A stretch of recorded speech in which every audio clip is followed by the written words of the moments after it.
नमस्कार,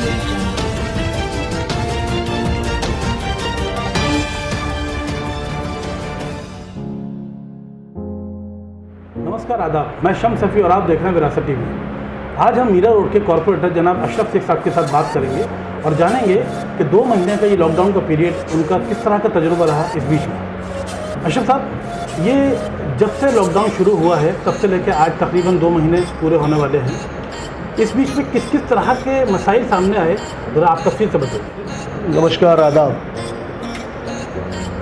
पिछले 2 महीने जो लॉकडाउन को गुजरे हैं, इस 2 महीनों के अंदर जहाँ तक मीरा भाईंदर का ताल्लुक़ है, मीरा भाईंदर के अंदर शुरू के अंदर जब लॉकडाउन हमारा जब शुरू हुआ था तो काफ़ी लोगों को दुश्वारियाँ हुई थी, लोगों को परेशानियाँ हुई थी, लेकिन सारे के सारे जो लोग थे उन्होंने इसको एक चैलेंज के तौर पे एक्सेप्ट किया और लोगों ने उसका पालन किया। शुरू के अंदर जब ये लॉकडाउन हुआ तो हमने जनाब मुजफ्फर हुसैन साहब XMLC, उन्होंने अपना NH का जो ग्राउंड है वो दिया। उसके अलावा फिर एक 178 रिजर्वेशन प्लॉट है हमारा वहाँ पर, और उसके अलावा बानेगर की गली के अंदर हमने ऐसे मुख्तलिफ जो ओपन प्लॉट थे यहाँ के ऊपर हमने सब्जियों की गाड़ियाँ, मतलब यहाँ पर हमने सब चीज़ों का इंतज़ाम किया, जिससे सोशल डिस्टेंसिंग भी हुई, शहर के अंदर लोगों के अंदर कोई परेशानी नहीं हुई। तो सारे के सारे लोग वहाँ के अपनी ज़रूरत का सामान लेके जाते थे।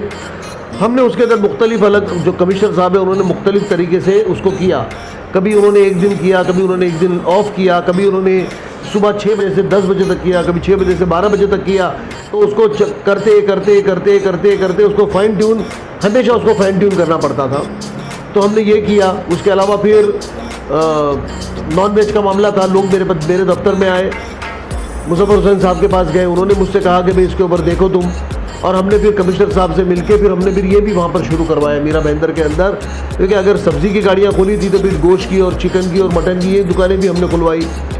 उसके अलावा अस्पताल का जो मामला था, हमने ये देखा कि पिछले 2 महीनों के अंदर प्राइवेट हॉस्पिटल जो थे वो पेशेंट को लेते नहीं थे। अगर कोई बीमार हो जाए तो वो लेते नहीं थे। हमने इसके ऊपर एक मुहिम छेड़ी। हमने सारे अस्पताल के लोगों से मिले, हमने कई अस्पताल के लोगों से, हमने उनके CEO से बात किया, हमने उनके मालिक से बात किया, और हमने उनको रिक्वेस्ट किया कि भाई कुछ जो पेशेंट है उसको आप एडमिट करो। रही बात कोरोना पेशेंट्स की, तो हमारा कॉरपोरेशन की तरफ से बेहतरीन इंतज़ाम है, और इसका मैं ज़्यादा से ज़्यादा क्रेडिट दूंगा कि हमारे म्यूनसिपल कमिश्नर चंद्रकांत डांगे जी और उनकी जो टीम है हेल्थ डिपार्टमेंट की, उन्होंने बेहतरीन काम किया, इसमें कोई दो राय नहीं है। अब जब दूसरा लॉकडाउन हुआ तो लोगों के अंदर, अब जाहिर बात है कि भाई यहाँ पर ये मिडिल क्लास के लोग ज़्यादा रहते हैं मीरा भाईंदर के अंदर, अब लोगों को परेशानी का सामना करना पड़ा। मुजफ्फर हुसैन साहब ने 4,500-5 हज़ार फैमिलीज़ को, और आज सुबह भी उत्तन के अंदर माल गया है, आज सुबह भी जो राशन है वो उत्तन के अंदर भेजा गया है मुजफ्फर साहब ने रोज़। और जिसका पास बना, जिसका लोगों के ई पास बनाना, हमारी पार्टी के कार्यकर्ताओं के गाड़ियां रोज़ के रोज़ सुपरमार्केट में लगाना मुजफ्फर हुसैन साहब की, और वो टाइम, उसके अलावा लोगों की लिस्ट तैयार करके लोगों के घरों पे भेजना, ये काम हमने किया। और मैं खुद इसके अंदर इन्वॉल्व था शुरू से, पहले दिन से, तो मुझे इसका इल्म है कि रोज़ कम से कम तकरीबन 100-150-200 लोगों को अनाज हम यहाँ से बांटते थे। मुजफ्फर हुसैन साहब ने अपनी टीम लगा के रखी थी सुपरमार्केट के अंदर, जो पैकिंग का काम किया करते थे, जो बहुत दिन भर पैकिंग का काम किया करते थे, तब जाके वो तकरीबन 200-300 पैकेट तैयार होते थे। अच्छा भाई, मैं आपकी बात को यहीं काट के थोड़ा सा इंटरप्ट करना चाहूँगा कि मीरा भाईंदर के अंदर आज हम अगर देखें तो बहुत सारी NGOs और बहुत से लोगों ने ज़ाती तौर पर अपने जेब से पैसा लगाकर और अपने साथियों के साथ मिलकर अनाज बांटने का काम किया। इस वक्त सब लोगों ने हिंदुस्तान की खूबसूरती और मजबूती को बढ़ाने का एक मुजाहिरा किया, और हमको देख रहा कई लोगों ने अलग अलग जगह पर राशन बांटे, जहां हमने भी खुद कवर किया, डिस्ट्रीब्यूशन के टाइम भी, पैकिंग के टाइम भी, उनके इंटरव्यूज़ भी किए। लेकिन लोगों को ये कहना है कि कांग्रेस के लोगों ने, जैसे आप बता रहे हैं, इतना काम किया है तो वो ज़ाहिरी तौर पर कहीं नज़र नहीं आया, किसी चैनल पर उसकी कवरेज नहीं हुई, किसी जगह उनको ज़्यादा हाईलाइट नहीं किया गया। तो ये खामोशी से करने की क्या वजह रही? हमने जब मुजफ्फर हुसैन साहब ने, जिस तरीके से मैंने कहा कि वो तकरीबन पिछले 1-1.5 महीने से रोज़ अनाज बांटने का काम चल रहा है हमारा, और रोज़ कम से कम तकरीबन 5 से 7 टीम है गाड़ियों के साथ जो मुख्तलिफ इलाकों में जाती है और वहाँ जाके राशन दे के आती है। हमारे पास उसकी लिस्ट है, यानी जो लोग फ़ोन करते हैं उसको बाकायदा उनके एक एक्सेल शीट के अंदर उनका नाम, पता, टेलीफोन नंबर हमारे पास है। हमने जब इस बात का जिक्र किया मुज़फ़्फ़र हुसैन साहब से, तो उन्होंने कहा कि भाई देखो ये चीज़, तो उन्होंने ये कहा कि मुझे इस काम के लिए पब्लिसिटी नहीं चाहिए। अच्छा, उन्होंने कहा कि ये ऐसे वक्त के अंदर जब हम लोगों की खिदमत करते हैं तो इसका दिखावा वो सिर्फ उन्होंने, मुझे आज भी याद है जब मैंने उनसे कहा था कि बस साहब आप इसकी पब्लिसिटी थोड़ी कीजिए, लोगों को इसका इल्म होना चाहिए, तो उन्होंने कहा था कि नहीं, मुझे सिर्फ मेरा रब मुझसे राज़ी हो जाए। बहुत अच्छा। और मुझे इसकी कोई पब्लिसिटी की ज़रूरत नहीं है। और ऐसे वक्त के अंदर उन्होंने कहा था कि पब्लिसिटी करनी भी नहीं चाहिए, आप किसी की पब्लिसिटी करके किसी को शर्मिंदा कर रहे हो। तो उन्होंने उसके बावजूद भी कई रिपोर्टर्स जो है जिन्होंने इसको कवर किया है, उन्होंने गाड़ियों को कवर किया है, उन्होंने अनाज को कवर किया है, लेकिन मुज़फ़्फ़र हुसैन साहब ने एक इंटरव्यू उसका नहीं दिया। हमारे बार बार बोलने के बावजूद उन्होंने इसका इंटरव्यू नहीं दिया। मैंने आपसे कहा ना 4,500-5 हज़ार लोगों के घरों में अनाज पहुँचाए। आज सुबह 11 बजे फिर हमारी एक टीम निकली है उत्तन के अंदर अनाज बांटने के लिए। अब रही बात ये सिर्फ लोगों के अनाज बांटने के लिए, आपको एक बात बता दूं कि रमज़ान के शुरू होने के पहले मीरा भाईंदर के अंदर 23 बड़े मदरसे हैं। मुज़फ़्फ़र हुसैन साहब ने 23 मदरसों के अंदर सारे उसका मुआयना करवाया। हर मदरसों में जितने बच्चे हैं उसके हिसाब से पूरे महीने का 23 मदरसों के अंदर पूरे महीने का राशन पहुंचाया। आपको जानकर खुशी होगी कि चांद रात से न सिर्फ अनाज बल्कि चांद रात से दूध का भी इंतज़ाम, अच्छा, एग्स का भी इंतज़ाम, उसके अलावा फ्रूट्स का भी इंतज़ाम। हर रोज़, मतलब रोज़ जो इफ्तारी के लिए फ्रूट लगता है वो तकरीबन हर तीसरे दिन जो है वो हर मदरसे के अंदर हमारे लोग जाते हैं और वहाँ पर होम डिलीवरी दे के आते हैं। तो 4 किस्म के फल, मैंने कहा ना आपसे, दूध और पूरा अनाज, ये पूरे के पूरे मुकम्मल चीज़ें उन्होंने इस बात का उन्होंने किया है। तो वहाँ पर उसके लिए भी कोई परेशानी नहीं है। पूरे मीरा भाईंदर के अंदर सारे मदरसों के अंदर अनाज भी गया, सारी चीज़ें गई है। इसके अलावा पिछले आज 10-12 रोज़ से जब से ये माइग्रेंट्स लेबर रास्ते पे उतरे हैं तो ये अपने घरों के लिए यूपी और बिहार के लिए पैदल निकले। मुज़फ़्फ़र हुसैन साहब ने हमारे साथ में शहर का दौरा किया, जगह जगह जाके फाउंटेन के ऊपर, आप फाउंटेन पे कहो, फाउंटेन के आगे कहो, टोल प्लाजा के पास कहो, आप सारी जगहों के ऊपर जाके उन्होंने जब ये चीज़ देखा तो उन्होंने उसी वक्त के ऊपर फैसला किया कि कांग्रेस पार्टी की तरफ से यहाँ पर एक रिलीफ कैंप लगाया जाएगा। और उन्होंने ये कहा कि रिलीफ कैंप जो है वो 24 घंटे चलेगा। तो 6 4 24 6 टीम जो है मुख्तलिफ पूरे 24 घंटे काम करती है।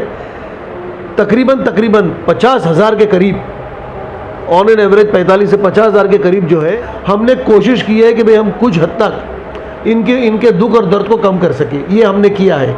इसके अलावा एक बात और आपको बता दूं कि जब लॉकडाउन शुरू हुआ था उस वक्त मुज़फ़्फ़र हुसैन साहब, चूँकि महाराष्ट्र के अंदर लोकशाही की, मतलब विकास आघाड़ी की सरकार है, तो मुज़फ़्फ़र हुसैन साहब और सरकार के जो मंत्री है इनकी एक वीडियो कॉन्फ्रेंसिंग होती थी। हर तकरीबन हफ्ते में 2 दिन वीडियो कॉन्फ्रेंसिंग होती थी और एक टास्क फोर्स बनाया गया था जिसके मुज़फ़्फ़र हुसैन साहब जो है वो उसके मेंबर है। और ये टास्क फोर्स काम करती थी और कई मरतबा ऐसा हुआ है कि मैं भी जब वो वीडियो कॉन्फ्रेंसिंग के अंदर मैं भी वहाँ पर बैठा हूँ, हमने अपनी आंखों से देखा है। मुज़फ़्फ़र हुसैन साहब ने एक सूचना रखी थी गवर्नमेंट के सामने कि जो बीपीएल राशन कार्ड होल्डर है, जिनको राशन मुफ्त में भी मिल रहा है, 2 रुपये में और 3 रुपये में भी मिल रहा है, तो उन्होंने कहा था कि जो एपीएल कार्ड होल्डर है, अबव पॉवर्टी लाइन, जिनका 1 लाख रुपए तक के सालाना इनकम है, जिनको कुछ नहीं मिलता था आज तक, तो मुज़फ़्फ़र हुसैन साहब ने सरकार से कहा कि भाई आप इसको इंक्लूड करो। अच्छा। और बहुत ही जल्दी उनकी सूचना को माना गया, सर्कुलर इशू हुआ, जीआर गवर्नमेंट से निकला और पहली मरतबा पूरे महाराष्ट्र के अंदर एपीएल को कवर किया गया। मैंने खुद तकरीबन आज से 20-25 रोज़ पहले की बात है, मैं खुद वहाँ के राशन की दुकान में गया था और मैंने खुद वहाँ खड़े रह के राशन लिया। पहली मरतबा मैंने राशन लिया, वो राशन लेके मैंने जो ज़रूरतमंद थे उनको दे दिया। एपीएल को पहली मरतबा, और ये चीज़ जो है वो भी कांग्रेस नहीं किया है। गुड। तो ये कहना कि कांग्रेस नज़र नहीं आ रही थी, चारों तरफ कांग्रेस नज़र आ रही थी। अच्छा, ये बताइए कि मीरा भाईंदर में जहाँ तक देखा जाता है ये रेड जोन में भी आता है, तो यहाँ ज़्यादा संक्रमित लोग निकले हैं, इसकी क्या वजह रही है? देखो ऐसा है कि ये मुंबई से सटा हुआ शहर है जी। मुंबई से लगा हुआ शहर है और ज़्यादा और 90% जो लोग हैं वो मुंबई शहर जाते हैं अपने काम के सिलसिले में। और पूरे हिंदुस्तान से अगर आप देखो तो पूरे ये एक मिनी इंडिया है मीरा भाईंदर। पूरे हिंदुस्तान से लोग यहाँ के आकर रुकते हैं। इसका जो प्रभाव है मैं कहूँगा कि शुरू के अंदर तो बिल्कुल भी हमारे यहाँ पर नहीं था जी। अब होने लगा, 1 या 2 होने लगे, उसके बाद में नए पॉजिटिव केस आने लगे।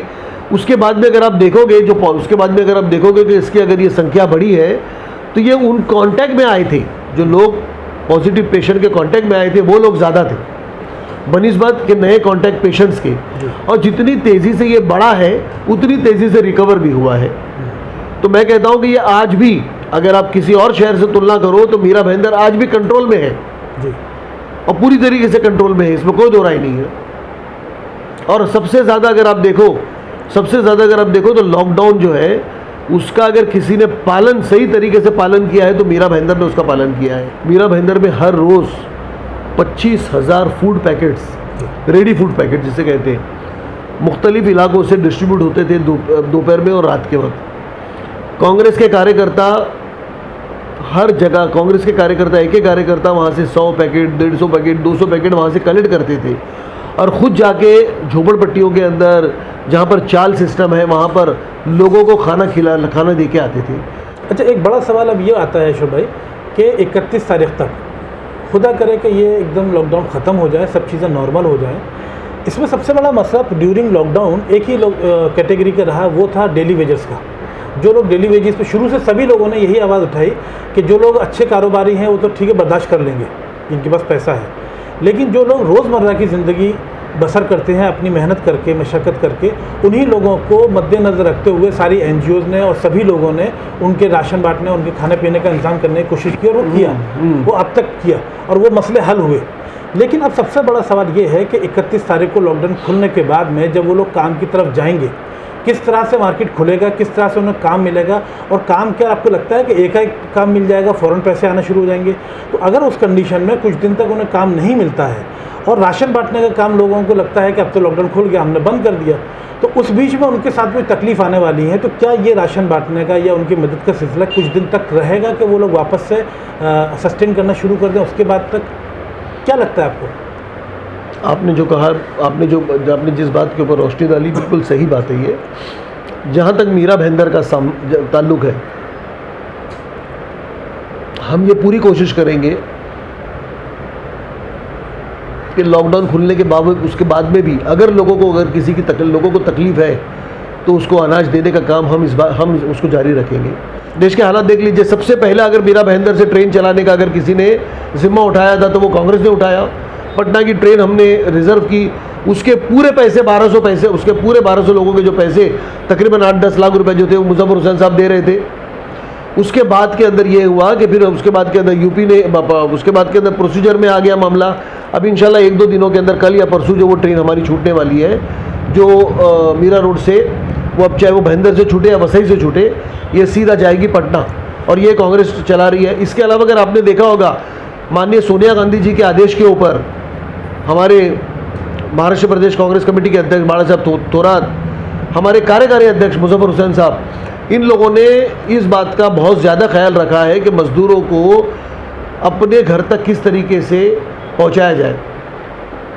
ट्रेनों की व्यवस्था हमने कांग्रेस ऑफिस के अंदर कई दिनों से, हमारे तकरीबन 2500 कार्यकर्ता सिर्फ फॉर्म भरने का काम कर रहे थे, लोगों का फॉर्म भरने का काम कर रहे थे। कि हमने कई गाड़ियाँ यहाँ से छोड़ी लोगों के मुख्तलिफ जगहों के ऊपर जाने के लिए। अब मज़दूर को एक लिंक के ऊपर जाके फॉर्म भरने नहीं आता था, उसके लिए हमने कांग्रेस ऑफिस के अंदर लोग बिठाए, उन्होंने बैठ के वो उन लोगों के लिए वो काम किया और आज तक हम वो काम कर रहे हैं। आज भी अगर आप जाके कांग्रेस ऑफिस में देखोगे तो वो काम हमारा चल रहा है। तो हमने ये किया है। इसके अलावा अगर आप देखो 1000 बसेस, आज तो ये पूरा नेशनल न्यूज़ जानता है, 1000 बसेस यूपी के बॉर्डर के ऊपर प्रियंका गांधी जी ने वहाँ पर पहुँचाए। यूपी गवर्नमेंट इतनी इनसेंसिटिव गवर्नमेंट निकली है कि हर 12 घंटे के बाद में अपने स्टेटमेंट चेंज कर रही थी और उसके बाद के अंदर रात को 11 बजे कहते हैं कि सुबह 10 बजे आप लखनऊ के अंदर आके सारे पेपर सबमिट करो। फिर जब हमने टाइम मांगा तो उन्होंने कहा कि नहीं, आप यहाँ पर नोएडा में आ जाइए। कहने का मतलब ये है कि आखिरी के अंदर उस गाड़ियों को रिटर्न करना पड़ा। अब इस पेंडेमिक सिचुएशन के अंदर वो ये देख रहे हैं कि गाड़ी का लाइसेंस है कि नहीं है, गाड़ी का फिटनेस सर्टिफिकेट है कि नहीं है। अरे भाई, वहाँ तक मजदूर पहुँच गया है तुम्हारे दरवाजे तक, अब वो तुम्हारे ही बाशिंदे हैं, तुम्हारे ही सूबे के लोग हैं, लेकिन उन्होंने अपने सूबे के लोगों को भी लेने से इनकार कर दिया। अब मुझे लगता है कि जो मजदूर भाई मेरा है, इनको सोचना चाहिए कि इनका कौन अपना है और कौन बेगाना है, कौन इनकी मदद करा है और कौन इनको किसने इनको धुतकारा है। एक बात आपको और बता दूं कि जैसे लॉकडाउन शुरू हुआ था और उसी वक्त सबसे पहले हमने WHO की गाइडलाइंस का स्टडी किया हमने, और अपने कब्रिस्तानों को, सारे जो कब्रिस्तान है यहाँ पर बीरा रोड के अंदर, आपको पता होगा कि यहाँ पर हमारा शमशान है, कब्रिस्तान है, शियाओं का कब्रिस्तान है, बुरियों का कब्रिस्तान है, क्रिश्चियनों का कब्रिस्तान है। हमने वहाँ पर स्टडी करके हमने वहाँ जाके कब्रिस्तान के अंदर हमने जगह मार्क किया था। तब तक तो प्रशासन में नहीं जाता था, मगर ये काम हमने पहले किया। और हमने वहाँ जाके आपको मैं बता दूं कि अगर कब्र के अंदर अगर हम खोदते हैं कब्र नॉर्मल, तो 4.5-5 फुट हम कब्र खोदते हैं नॉर्मल, मगर अगर कोरोना पेशेंट की कब्र आपको खोदना है तो वो 10 फुट खोदना है। और 10 फीट खोदने के बाद में वो ऐसी जगह होनी चाहिए जो कब्रिस्तान से बिल्कुल हटके हो, जहाँ पर लोगों का आवाजाही ना हो। और उसके बाद में इसको बंद करने के बाद में अगले 10 साल तक उस कब्र को नहीं खोदना है। तो हमने वहाँ पर, जब पहली कोरोना की पेशेंट हमारे यहाँ पर कब्रिस्तान में आई थी तो मैं वहाँ पर मौजूद था। हमने पुलिस महकमे को वहाँ पर बुलाया, हमने वहाँ पर कॉरपोरेशन के लोगों को बुलाया, सैनिटाइज किया और बिल्कुल WHO की गाइडलाइंस के हिसाब से हमने उसको वहाँ पर दफनाया। जहाँ तक PPE का सवाल है, हमने पेंडेमिक शुरू होते ही तकरीबन 50 से 100 PPE लाके हमने हमारे ऑफिस में रख दिए। और हाँ, आज भी हमने हर कब्रिस्तान के अंदर 10 से 20 PPE देके रखा है कि खुदा ना खास्ता, अल्लाह ना करे, अगर इस किस्म का मामला आ जाए तो आप उसको PPE पहन के उसका इंतज़ाम करें। और हमने एडवांस में करके रखा है। भगवान करे, अल्लाह करे, ईश्वर करे कि उसकी ज़रूरत हमको महसूस ना हो, लेकिन हमारे पास उस चीज़ की तैयारी है। आखिर में आप क्या पैगाम देना चाहेंगे मीरा भाईंदर की जनता को? मैं लोगों से यही अपील करूँगा कि ये एक महामारी है और इसका एक ही इलाज है कि हम सोशल डिस्टेंसिंग मेंटेन करें। ज़्यादा से ज़्यादा हम घर पे रहे। हमारा लॉकडाउन खुलने के बाद में भी ज़रूरत के लिए हम घर से बाहर निकले, अपना काम हो जाने के बाद में ताबड़तोड़ घर आ जाए, सोशल डिस्टेंसिंग मेंटेन करें, तभी हम इस कोरोना वायरस को हरा सकते हैं। और मुझे यकीन है कि हम इस कोरोना वायरस को हराएंगे। और मैं सारे तमाम लोगों से एक बात और कहूँगा कि हमने जब से ये महामारी शुरू हुई है, हमने हमारी मस्जिदों को बंद रखा है, मंदिरें बंद है, चर्च बंद है, लेकिन ये मुबारक महीना था रमज़ान का। और इस मुबारक महीने के अंदर लोगों ने अपने घरों के लोगों ने रोज़ा रखा, अपने घरों में लोगों ने नमाज़ पढ़ी, लोगों ने अपने घरों में तरावी पढ़ी और लोगों ने इबादत अपने घर में करी। अब मैं लोगों से सिर्फ एक ही गुजारिश करूँगा और मैं हाथ जोड़ के लोगों से गुजारिश करना चाहता हूँ कि इतना आपने बर्दाश्त किया है, मेहरबानी करके ईद की ख़रीदारी के लिए बिल्कुल नीचे ना उतरे। ये सोचे कि हमारे मज़दूर भाई, ये सोचे कि हमारे ही लोग जिनके घरों के अंदर अनाज नहीं था। हमने एक घरों में जा के देखा है, जब हम अनाज बांटने जाते थे कि लोगों के घरों के अंदर हम जाते थे तो वहाँ पर उनके वहाँ बिल्कुल अनाज नहीं होता था। तो उन लोगों का ख्याल करें। और जो ईद के कपड़े आप लेने वाले हो, जो ईद की ख़रीदारी आप करने वाले हो, वो सारे पैसा जो है आप लोगों के अंदर तकसीम करो। बाहर निकलो, लोगों को पैसा दो। आप नहीं जा सकते हो लोगों को तो हम किसी NGO के माध्यम से आप जाओ, मगर लोगों की मदद करो। और मेहरबानी करके आप रास्तों में उतर के, बाज़ार में उतर के बाज़ार की जीनत ना बने और अपने घर में सादगी से हम ईद मनाएंगे, बिल्कुल मनाएंगे। हमने रोज़ा रखा है, हमने नमाज़ पढ़ी है, हमने ज़कात दिया है, हम ईद भी मनाएंगे, लेकिन हम हमारे घरों में ईद मनाएंगे और सादगी से ईद मनाएंगे। और मैं आपके माध्यम से तमाम लोगों को, मेरे अपने तरफ से, पार्टी की तरफ से, मैं तमाम लोगों को ईद मुबारक कहना चाहता हूँ। ईद मुबारक। बहुत शुक्रिया हमसे बात करने के लिए। तो देखा, अशरफ साहब ने कितनी सारी चीज़ें हमें बताई। सबसे पहली चीज़ मैं बात कहूँगा कि लोगों के बहुत सारे सवाल हमारे सामने आते थे कि कांग्रेस या मुजफ्फर साहब कोई भी इस वक्त एक्टिविटी में नज़र नहीं आ रहे हैं, जबकि अशरफ साहब से हमें खुलासे में ये मालूम हुआ कि कांग्रेस पार्टी और मुजफ्फर साहब की तरफ से लोगों को किस तरह से अनाज बांटा गया, बड़ी खामोशी के साथ। उन्होंने अपनी कवरेज या पब्लिसिटी ज़्यादा नहीं की, शायद इस वजह से भी लोगों की नज़र में ये बात नहीं आई। दूसरी बात ये कही कि जो मीरा भाईंदर के अंदर लोग यहाँ इस वक्त रह रहे हैं, जो डेली वेजर्स हैं, उनको सडनली काम का मिलना और पैसे की आमदनी का शुरू होना ज़रा मुश्किल है। उसके बावजूद भी कांग्रेस पार्टी या अशरफ साहब और मुजफ्फर साहब की तरफ से उन लोगों को ख्याल रखने की जिम्मेदारी की बात उन्होंने कही है कि आइंदा भी अगर ज़रूरत पड़ेगी तो लोगों की मदद के लिए वो आगे रहेंगे। और जहाँ तक मीरा भाईंदर के लॉकडाउन के बीच में जो रूल्स चेंजेस होते रहे, आते रहे, बेहतर रहे, ये बात कहने के लिए इसमें कोई दो राय नहीं है कि म्यूनसिपल कमिश्नर दांगे साहब की तरफ से जो भी स्टेप्स और डिसीजन लिए गए वो डेफिनेटली पब्लिक हित में ही थे। पब्लिक के लिए जो भी चेंजेस किए गए अकॉर्डिंग टू सिचुएशन, जैसा उनको लगा, जैसा लगा कि भाई इसको थोड़ा अर्ली बंद करना चाहिए या थोड़ा लेट खोलना चाहिए, अकॉर्डिंगली जो भी चेंजेस किए गए वो कॉरपोरेटर्स के साथ जो मीटिंग करके डिसीजन लिए जाते रहे वो पब्लिक हित में ही थे। और आज यहाँ पर हमें पहले से आज तक जो काफ़ी सुधार नज़र आ रहा है कि जो हमारे संक्रमित लोग हैं उनकी संख्या में कमी आने लगी है। और हम उम्मीद करते हैं कि आने वाले 31 तारीख तक ये सारा सिलसिला यहीं रुक जाए, थम जाए, ख़त्म हो जाए, ताकि ये हिंदुस्तान फिर से आबाद और खुशहाल हो जाए। हमारे मीरा भाईंदर के लोग भी अपनी ज़िंदगी में खुशहाली के साथ में आगे बढ़ें और तरक्की करें, यही हमारी दुआ है। आप देख रहे हैं विरासत टीवी, आपकी पसंद देखते रहिए। बहुत बहुत शुक्रिया।